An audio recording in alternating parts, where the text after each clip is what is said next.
দর্শক, এই মুহূর্তে আমরা ফিলিং স্টেশনগুলো পরিস্থিতির খবর জানবো। রাজধানী এবং চট্টগ্রাম থেকে যুক্ত হয়েছেন আমাদের সহকর্মীরা। আমরা প্রথমে চলে যাচ্ছি রাজধানী তেজগাঁওয়ে, যেখানে রয়েছেন শফিক। শফিক, আমাদের জানাবেন পরিস্থিতি কেমন দেখছেন, গ্রাহকরা বা কি বলছেন?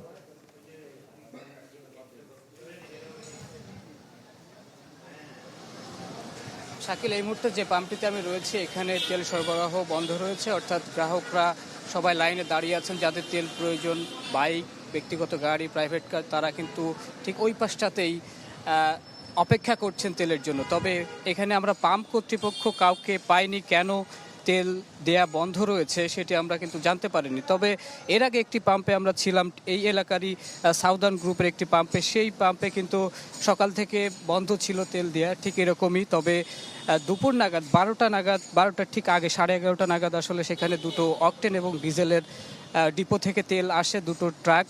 এবং যার ফলে তারা কিন্তু 12টার পর থেকেই যারা সেখানে অপেক্ষমান ছিলেন, বাইক সহ ব্যক্তিগত গাড়ি, কাভার্ড ভ্যান, তাদেরকে কিন্তু জ্বালানি তেল দেওয়া শুরু করেছে এবং তারা তেল পাচ্ছেন। এবং এখানে কিন্তু দেখতে পাচ্ছেন যে রাস্তার বাইরে অনেকে দীর্ঘ সময় অপেক্ষা করছেন, তারা তেল নিতে আগ্রহী। এবং এই পাম্পে তারা বলছেন যে পরিমাণে ঠিক দেয়া হয়। তবে কেন এখানে এখন পর্যন্ত তেল দেওয়া বন্ধ রয়েছে সেটি তারা বলতে পারছেন না। এবং কোনো স্টেশন কর্তৃপক্ষ বা ফিলিং স্টেশন কর্তৃপক্ষ এখানে নেই, যে কারণে আসলে আমরাও বিষয়টি জানতে পারিনি যে কেন এখানে বন্ধ রয়েছে। তবে ধারণা করা হচ্ছে যে পর্যাপ্ত ডিপো থেকে তেল সরবরাহ না থাকাতে আসলে এই তেল পাম্প বন্ধ রয়েছে। এবং এরকম কিন্তু আরও বেশ কয়েকটি রাজধানীতে আমরা তেল পাম্প বন্ধ থাকতে দেখেছি, যেখানে সরবরাহ কিন্তু স্বাভাবিক নেই।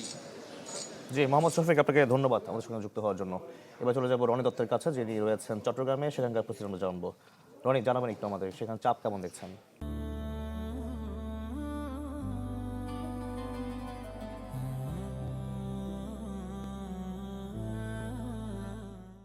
শাকিল, গত কয়েকদিন ধরে আসলে রেশনিং করে যে জ্বালানি দেওয়া হয়েছিল সেই কারণে গ্রাহকরা কিন্তু খুব তাদেরকে একটা বিক্রির যে সীমা সেটি কিন্তু একটা নির্ধারণ করে দেওয়া হয়েছিল।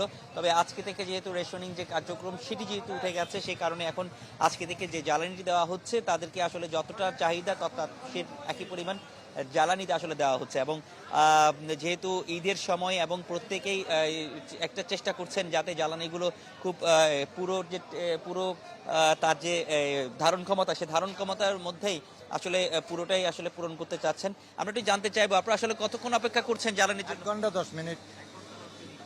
এই আপনারা এখানে 1 ঘন্টা 10 মিনিট কেন অপেক্ষা করছেন একটু বলেন, এবং পুরোপুরি পাচ্ছেন কিনা? সব পাম্পে তেল দিচ্ছে না, 200 টাকা করে দিলেও সব পাম্পে মানে আর দাঁড়াতে হতো না এতক্ষণ।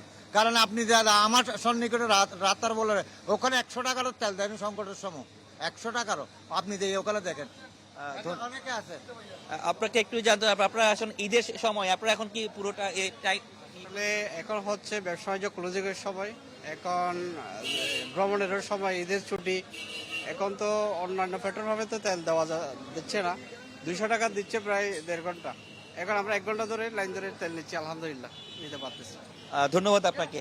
তো এই যে জ্বালানি তেলের যে সংকট সেটি কিন্তু এখন কমে গেছে, এবং ধীরে ধীরে যে ভিড়, আমরা যে ভিড়টি দেখছি সেটা কিন্তু এখনো পর্যন্ত রয়েছে। মানুষের ঈদের যে যাত্রা, সেই যাত্রার কারণে এখানে রনি, আপনাকে ধন্যবাদ আমাদের সঙ্গে যুক্ত হওয়ার জন্য। দর্শক, ফিলিং স্টেশনগুলোর খবর জানছিলাম রাজধানী এবং চট্টগ্রাম থেকে যুক্ত হয়েছিলেন আমাদের সহকর্মীরা। দর্শক,